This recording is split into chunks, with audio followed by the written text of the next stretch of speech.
আসসালামু আলাইকুম। সকলকে আমন্ত্রণ আনন্দ টিভি রাতের সংবাদে। আপনাদের সঙ্গে আছি আমি সুমাইয়া আজাদ। চট্টগ্রাম ও রংপুর সহ দ্বিতীয় ধাপে দেশের 25টি জেলায় পৌঁছানো হলো করোনা টিকা। এ দফায় দেয়া হচ্ছে প্রায় 24 লাখ ডোজ। এর মধ্যে বেশ কয়েকটি জেলায় শুরু হয়েছে স্বাস্থ্য কর্মীদের প্রশিক্ষণও। রোববার সকাল থেকে কড়া পুলিশি পাহারায় রাজধানী থেকে এ টিকা জেলায় জেলায় পাঠানো হয়। বিস্তারিত তরিকুল ইসলামের প্রতিবেদনে। রোববার সকাল 7টার কিছু আগে চট্টগ্রামে পৌঁছায় বহুল প্রতীক্ষিত করোনা ভ্যাকসিন। কাকডাকা ভোরে কড়া পুলিশি পাহারায় সরবরাহকারী প্রতিষ্ঠান বেক্সিমিকো রেফ্রিজারেটর ভ্যানে 38টি কার্টুনে 4,56,000 টিকা এখানে পৌঁছায়। পরে টিকাগুলো রাখা হয় ইপিআই কোল্ড স্টোর রুমে। অন্যদিকে ভোর 5টার কিছু পরে রংপুরে পৌঁছায় 2,40,000 ডোজ করোনা টিকা। সিভিল সার্জন সহ জেলা স্বাস্থ্য বিভাগের কর্মকর্তারা 17টি কার্টুনে আনা টিকা গ্রহণ করেন। রংপুরে প্রথম দফায় আসা ভ্যাকসিনের চালানটি বিভাগীয় স্বাস্থ্য কর্মকর্তার কার্যালয়ের ইপিআই স্টোরে রাখা হয়েছে। প্রতিটি উপজেলায় একটি করে কেন্দ্র যেটা স্বাস্থ্য কমপ্লেক্সে থাকবে এবং সিটি কর্পোরেশনের জন্য রংপুর মেডিকেল কলেজ হাসপাতালে 6টি বুথ বা কেন্দ্র তৈরি করা হয়েছে। আশা করা যাচ্ছে আগামী মাসের 7 তারিখ থেকেই এই ভ্যাকসিন কার্যক্রমটা সারা দেশব্যাপী চালু হবে। এ মাসের 7 তারিখ থেকেই সম্ভবত ভ্যাকসিন প্রয়োগ করা শুরু হবে।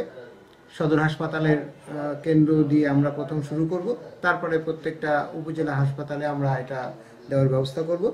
পর্যায়ক্রমে সিলেট, সুনামগঞ্জ, ঠাকুরগাঁও সহ দেশের অন্যান্য জেলায় পৌঁছেছে দ্বিতীয় দফার এই করোনা ভ্যাকসিন। করোনার টিকা তৃণমূলে পৌঁছানোয় সন্তোষ জানিয়েছে সাধারণ মানুষ। এখন সবার প্রত্যাশা সঠিকভাবে এর ডিস্ট্রিবিউশন হোক। তরিকুল ইসলাম, আনন্দ টিভি, নিউজ ডেস্ক। বাগেরহাটের শরণখোলায় 16টি মামলার আসামি সাইফুল মোল্লার বিরুদ্ধে ফুঁসে উঠেছে এলাকাবাসী। সাইফুল মোল্লার শাস্তির দাবিতে রোববার শরণখোলা উপজেলার রাজৈর কলেজ মোড়ে মানববন্ধন কর্মসূচি পালন করে এলাকাবাসী।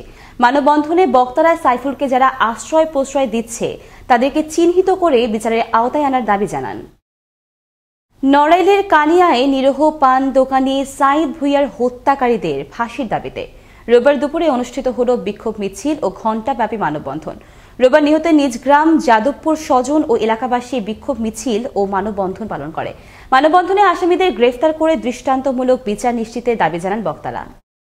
ফরিদপুরের সদরপুর উপজেলায় সম্পন্ন হল বেসামরিক গেজেটভুক্ত বীর মুক্তিযোদ্ধাদের যাচাই বাছাই।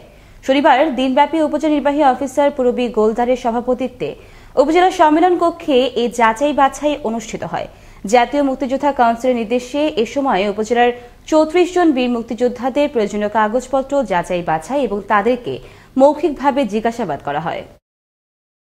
রংপুর জেলা প্রশাসকের কার্যালয়ের হাসানুর রহমান নামের এক নৈশ প্রহরীকে বিপুল পরিমাণ জাল স্ট্যাম্প সহ গ্রেফতার করেছে রংপুর মেট্রোপলিটন ডিবি পুলিশ। রোববার বিকেলে রংপুরের বিভাগীয় কমিশনার কার্যালয়ের সামনে এটি পান দোকান থেকে জেলা প্রশাসকের কার্যালয়ে নৈশ প্রহরী হাসানুর রহমানকে সরকারি 1,600 পিস জাল স্ট্যাম্প সহ গ্রেফতার করা হয়।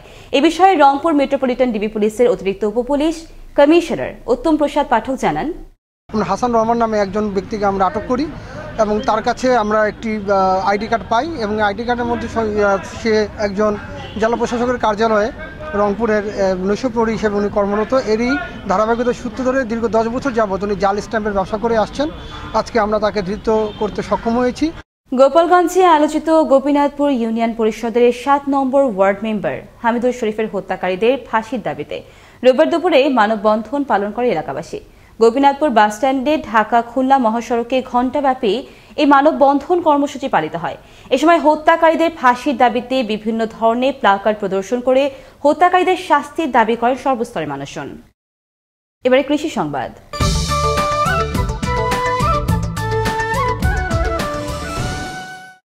প্রতি বছরই আসে শীত মৌসুম। শীতে শুরু হয় সিরাজগঞ্জের চরণবিল অঞ্চলে সুস্বাদু খেজুরের রস থেকে তৈরি পাটালি গুড়ের মৌসুম।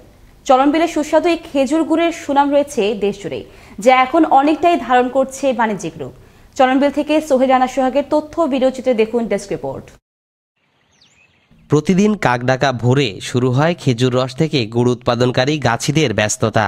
গাছ থেকে রস সংগ্রহ করে মাটির চুলোয় জাল দিয়ে তৈরি করা হয় পাটালি, দানা, ঝুলা গুড় সহ নানা প্রকারের সুস্বাদু গুড়। আর দেশের বিভিন্ন এলাকা থেকে পাইকাররা এসে তা কিনে নিয়ে বিক্রি করেন দেশের বিভিন্ন হাট বাজারে।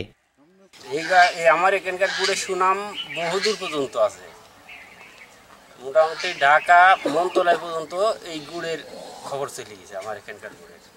এই সবই ঝুট কিনে রজাল দেওয়া, এতে খরচ খান্তি খুব মেলা বেশি, আমার আয়ের সঙ্গে খুব কম। উত্তরবঙ্গের রাজশাহী নাটোর অঞ্চল থেকে আসা গাছিদের পাশাপাশি স্থানীয় গাছিরাও মৌসুমে গাছ ইজারা নিয়ে গুড় উৎপাদন করেন। প্রতিদিন প্রতিটি চুলোয় 40 থেকে 50 কেজি গুড় উৎপাদন করা হয়, যার মৌসুমি আয় অন্তত 25 থেকে 30 হাজার টাকা। বিভিন্ন অঞ্চল থেকে লোকজন আসে এবং তারা এখান থেকে গুড় সংগ্রহ করে নিয়ে যায়। খারাপ কিছু দেয় না, কারণ আমরা নিজেই থাকি সবসময়, এই জন্য এই গুড়ের খুব সুনাম। অনেক জায়গা যায়, আত্মস্বজন বাড়ি যায়, এবং কি এই গুড়টা মন্ত্রণালয় পর্যন্ত চলে গেছে।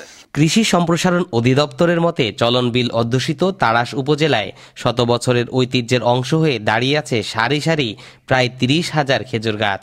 খেজুর গাছ বৃদ্ধিতে সার্বিক কাজ করছে কৃষি বিভাগ বলে জানান এই কর্মকর্তা। গাছটা পরিষ্কার পরিচ্ছন্ন রাখাটা খেজুরের এই রসের জন্য খুব একটা গুরুত্বপূর্ণ। এজন্য আমরা তাদেরকে সার্বক্ষণিকভাবে সময় মতো পরামর্শ দিচ্ছি যে যাতে করে আমরা উন্নত মানের খেজুরের রস পেয়ে থাকি। আমন ধান কাটা শেষে খেজুর রসে তৈরি শীতকালীন পিঠাপুলির উৎসব চলনবিল অঞ্চলের শত বছরের ঐতিহ্য, যা এখন অনেকটাই বাণিজ্যিক রূপ ধারণ করেছে। কিন্তু এই বাণিজ্যিক প্রসারের কারণে গাছি ও ব্যবসায়ীদের খাঁটি রসের মাত্রার চেয়ে অধিক হারে চিনি ও হাইড্রোজ ব্যবহারের ফলে সুঘ্রাণ স্বাদ অনেকটাই কমেছে। তরিকুল ইসলাম, আনন্দ টিভি, ন্যাশনাল ডেস্ক। শীতের জনপ্রিয় কিছু ফল ফলাদির মধ্যে অন্যতম কুলবরই। এবার অনুকূল আবহাওয়া থাকায় নওগাঁর সাপাহারে বাম্পার ফলন হয়েছে কুলবরই।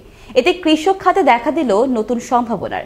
চলতি মৌসুমে ইতিমধ্যেই শুরু হয়েছে নানান জাতের কুল সংগ্রহ ও বাজারজাতকরণের প্রক্রিয়া।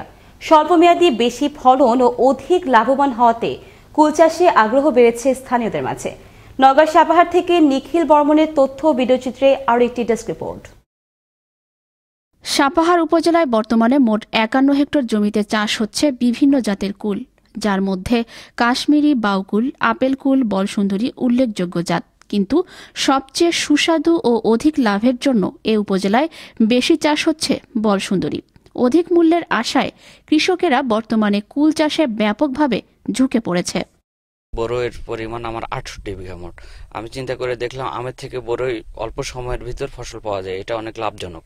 আবহাওয়া ও মাটির গুণগত মান ভালো হওয়ার ফলে কুল চাষে অনেকটা সুবিধা এবং অধিক মুনাফা লাভ করা সম্ভব বলছেন পরিচর্যাকারীরা। আল্লাহর রহমতে এবার আবহাওয়া ভালো আছে, বড়ের ফলন মোটামুটি আশা করছি ভালো হবে, ভালোই আছে, বাজারে উঠতে শুরু করেছে, দাম ভালো মোটামুটি পাবো বলে আশা করছি।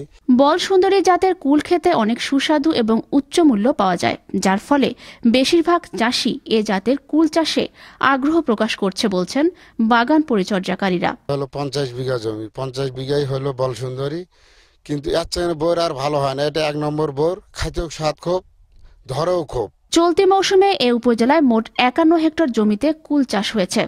আবহাওয়া অনুকূলে থাকলে চলতি মৌসুমে প্রতি হেক্টরে 5 থেকে 6 টন কুল উৎপাদন হতে পারে বলছেন উপজেলা কৃষি সম্প্রসারণ কর্মকর্তা। কুল হচ্ছে স্বল্প সময়ে একটা লাভজনক ফল। লাভের যে অংশ সেটা খুব স্বল্প সময়ে অর্জন করা যায় বলেই বর্তমানে এই অঞ্চলের কৃষক কুল চাষের দিকে বেশি পরিমাণে ধাবিত হচ্ছে। সব মিলিয়ে এ উপজেলায় কুল চাষ কৃষিখাতে একটি নতুন সম্ভাবনা বলে মনে করছেন এলাকার কৃষকেরা। নয়নমণি, আনন্দ টিভি, ন্যাশনাল ডেস্ক। এই ছিল এখনকার মতো। আনন্দ টিভির সর্বশেষ সংবাদ এবং বিনোদন সবার আগে দেখতে ভিজিট করুন www.facebook.com/anandotv এই পেজে। ধন্যবাদ সকলকে, শুভরাত্রি।